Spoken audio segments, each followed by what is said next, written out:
নালন্দা বিশ্ববিদ্যালয় ধ্বংসের সেই লেলিহান শিখা আজ আমরা ভুলে গেছি।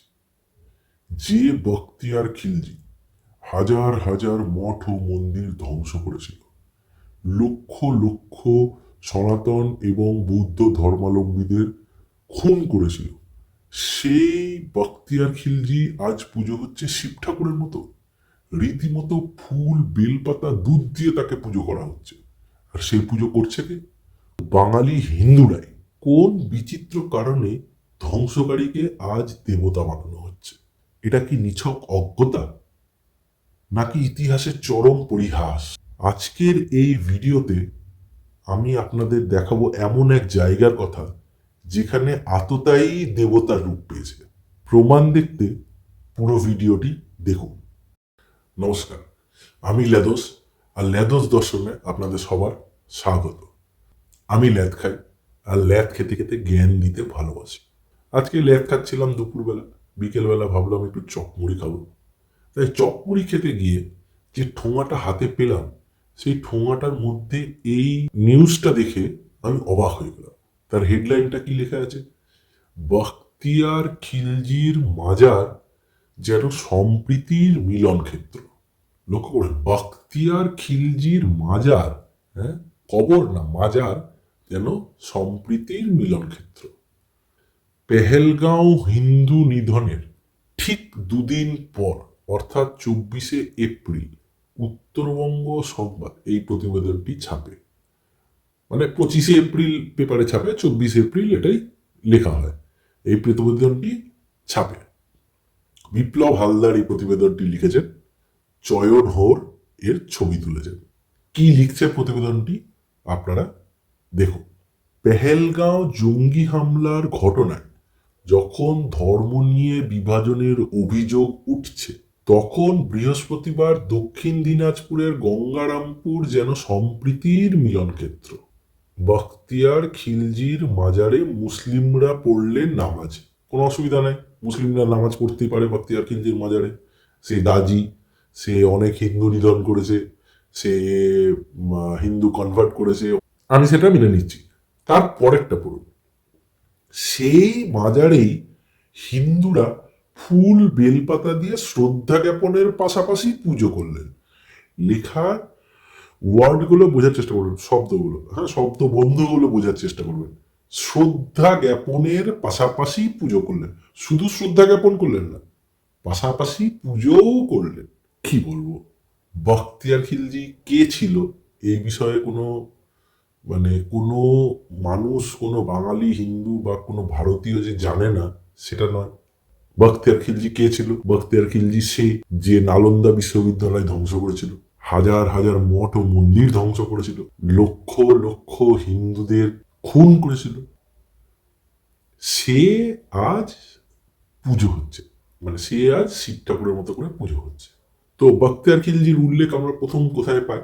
তো বখতিয়ার খিলজির প্রথম উল্লেখ আমরা পাই হচ্ছে মিনাজুল সিরাজের তাবাকাতে এই নাসরি, যেখানে সে মুসলিম রুলার্সদের ভারত এবং আশপাশের আফগানিস্তান সবকিছু মিলে সুলতান রাজত্বের কথা লিখছে। সেখানে সে বখতিয়ার খিলজির কথা বলেছে। সেখানেই প্রথম আমরা বখতিয়ার খিলজি সম্বন্ধে জানতে পারি। সে কবে লিখছে বইটি? সে লিখছে বখতিয়ার খিলজি মারা যাওয়ার 60-62 বছর পর। আমি একটা অ্যাভারেজ বললাম, 60-62 50, 50 থেকে 62 বছরের মধ্যে। একটু দেখে নেবেন, একটু ইন্টারনেটটা সার্চ করে নেবেন। তো 60-62 বছর পর সে লিখছে। কার কাছ থেকে জেনে? বখতিয়ার খিলজির বুড়ো জেনারেল এবং তার পুত্র, এরকম কিছু একটা, তাদের কাছ থেকে জেনে সে লিখছে। সে তখন লিখছে বখতিয়ার খিলজি 17 জন নিয়ে, মাত্র 17 জন নিয়ে নবদ্বীপে হামলা করে রাজা লক্ষণ সেনকে হারিয়ে দিয়েছিল। হ্যাঁ, অবিশ্বাস্য কথা। আবার এই তাবাকাতে এই নাসরিতে মিনাজুল সিরাজ নিজেই লিখছে যে এই রাজত্ব 80 বছরের ধরে চলছে, 80 বছর ধরে সে বংশ রাজত্ব করছে। হ্যাঁ, সেখানে সে লিখছে মাত্র 17 জন মিলে করে নিয়েছিল। আমি এই কথা বিশ্বাস করি না। আমি কেন, বড় বড় মনীষীরা এই কথা বিশ্বাস করেন না। আপনি যদি বঙ্কিমচন্দ্রের কথা দেখেন, তাহলে বঙ্কিমচন্দ্র লিখে গেছেন যে 17 জন নিয়ে যে লক্ষণ সেনকে হারিয়ে দিয়েছিল, এই কথা যে বাঙালি বিশ্বাস করে সে কুলাঙ্গার। এটা বঙ্কিমচন্দ্রের লেখা, আপনারা একটু সার্চ করবেন ইদারোদার, বঙ্কিমচন্দ্রের লেখা থেকে পেয়ে যাবেন। আরো যদি দেখতে চান আমি পরে এই বিষয়ে ভিডিও বানাতে পারি, কোনো অসুবিধা নেই। আর.সি. মজুমদার লিখেছেন যে অসম্ভব, 17 জন মিলে এটা হতে পারে না। এবং তবাকাতে নাসরিতে মিনাজুল সিরাজ নিজে লিখছেন যে তখনও লক্ষণ সেনের বংশধররা পূর্ববঙ্গ এবং আশেপাশে রাজত্ব করছে এবং তারা মাঝে মাঝে দখল নেওয়ার জন্য অ্যাটাক করে। সেই সময় বখতিয়ার খিলজি দেবকোটে অবস্থান করছিল, সে রাজত্ব করছিল। এটা কি করছিল সেটা আলাদা কথা, সেটা পরেকার কথা। আমি মিনাজুল সিরাজির কথাই মেনে নিলাম যে সে সেখানে রাজধানী বসত করে থাকছিল, ঠিক আছে। দেবকোট, দেবকোট কোন জায়গা? গঙ্গারামপুর বালুরঘাট, আজকের যুগের গঙ্গারামপুর বালুরঘাট, মালদার কিছু অংশ এবং গঙ্গারামপুর বালুরঘাট এরিয়া, ঠিক আছে। সেই এরিয়াতে দেবকোট, পরে এটা জান্নাতাবাদ, সেই এরিয়াতে বখতিয়ার খিলজি রাজত্ব করছিল। তারপরে সে ভাবে যে তিব্বত অভিযান করবে। তিব্বত অভিযান করতে গিয়ে রাজা পৃথুর কাছে হেরে, লাখো লাখো হাজার হাজার সৈন্য হারিয়ে সে যখন ফেরত দেবকোটে আসে তার জায়গাতে, তখন তার লোকেরা তার উপর থুথু করে। এটা আমি বলছি না, এটা মিনাজুল সিরাজ তার তাবাকাতে নাসরিতে লিখেছে যে তার উপর থুথু করছে এবং সে তার দুঃখে এক ঘরে চলে যাচ্ছে। তারপরে আলী মারদান বলে একজন তাকে খুন করছে এবং যে সাইটটা আছে যেখানে এই কবরটা আছে, টুমটা আছে, সেই টুমে এই লেখাটা লেখা আছে যে আলী মারদান দ্বারা খুন হয়েছিলেন। এই দেখুন সেই ছবি। এবার পরে প্রতিবেদনটি দেখুন। বৈশাখের প্রতি বৃহস্পতিবার বখতিয়ার খিলজির মাজারে হিন্দু ও মুসলিম সম্প্রদায়ের মানুষজন পুজো দেন। পুজো দেন, এই কথাটি পুজো কথাটি হিন্দুদের, মুসলিমদের তো দোয়া করেন, নামাজ পড়েন, এইসব। পুজো তো নয়, পুজো কথাটাই হিন্দু, হিন্দু কথা, কোনো মুসলিম কথা নয়। তো পুজো করেন কথাটা মুসলিমদের পক্ষে লেখা। এই যে শব্দবন্ধ, এই শব্দবন্ধটাই আমার অসুবিধা লাগলো। যাই হোক, তারপরেরটা পড়া যাক। এদিন সকাল থেকে পীরপাল গ্রামে বখতিয়ার খিলজির মাজারে ভক্তদের ভিড় জমতে থাকে। এই জায়গাটা একটু লক্ষ্য করবেন। হ্যাঁ, পীরপাল দিঘিতে স্নান সেরে হিন্দু ভক্তরা ফুল, ফল, বেলপাতা, দুধ, বাতাসা, মুরগি দিয়ে মাজারে পুজো দেন। হ্যাঁ, শুদ্ধ হতে হয়। হ্যাঁ, আমরা যেরকম শিব ঠাকুরকে পুজো করার আগে গঙ্গায় স্নান করি বা কোনো নদীতে স্নান করে সেই জল নিয়ে যায়, সিরিয়াস ব্যাপার, ইয়ার কি না। বখতিয়ার খিলজিকে পুজো করতে গেলে পীরপাল দিঘিতে স্নান সেরে তারপর হিন্দুরা পুজো দিতে যায়। আচ্ছা, তারপরে পড়া যাক। মানত হিসাবে দুই সম্প্রদায়ের মানুষ মাটির ঘোড়া দিয়ে পুজো দেয়। আমার যদ্দূর জানা এবং আমি যদ্দূর জানি যে এটা আদিবাসীরা করে, তো আপনারা জানাবেন। আদিবাসীদের এটা পুজো, এটা মুসলিমদের নয়, মুসলিম সম্প্রদায়ের নয়। কোনো মূর্তি বা কোনো কিছু পুজো করা মুসলিম সম্প্রদায় না। তো ঘোড়া দিয়ে, গাদা দিয়ে এগুলো পুজো হচ্ছে আদিবাসীদের পুজো। আপনারা যদি অন্য কিছু জানেন তাহলে আমাকে জানাবেন কমেন্টের মাধ্যমে। আচ্ছা, তারপরে পড়া যায়। পুজোর পাশাপাশি চতুর্থ বৃহস্পতিবার বখতিয়ার খিলজির মাজারে চত্বরে বসবে সত্যপীঠের গান। সত্যপীঠ, বখতিয়ার খিলজি এখন সত্যপীঠ, তার দরগা, পীরপাল দরগা।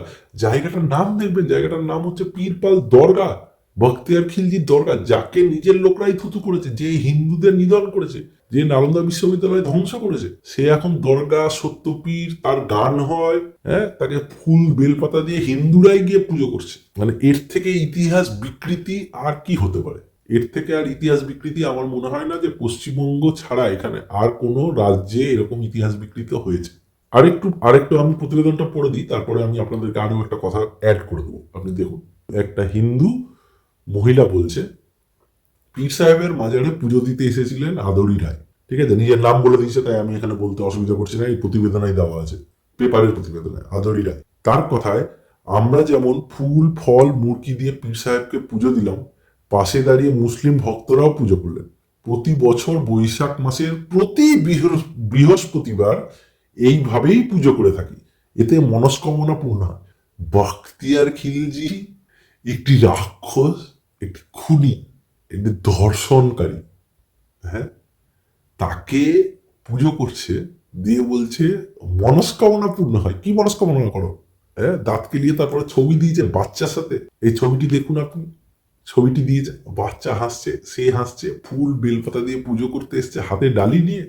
তারপরে তার আবার সেই বখতিয়ার খিলজির মাজারের যে পুজো দেয় বা নামাজ পড়ে, সে বংশ পরম্পরায় করে আসছে রুহুল আমিন। হ্যাঁ, বংশ পরম্পরা ধরে আমরা পীর সাহেবের মাজার দেখাশোনা করেছি। পীর সাহেব মানে পীর সাহেব, কিসের পীর সাহেব, কি জন্য পীর সাহেব, আমি এখন পর্যন্ত বুঝতে পারলাম না। পীর সাহেবের ডেফিনেশন কি আমি জানি না। হ্যাঁ, বখতিয়ার খিলজি যদি পীর সাহেবের ডেফিনেশন হয়, তাহলে যত পীর সাহেব আছে, তাহলে হিন্দুরা তো সবচেয়ে বেশি এগুলো জায়গায় যায়। দেখুন আপনারা কি করছেন, কোন পীর সাহেবকে আপনারা পুজো করছেন। আপনারা জানেন যে আপনারা বখতিয়ার খিলজির পুজো করছেন।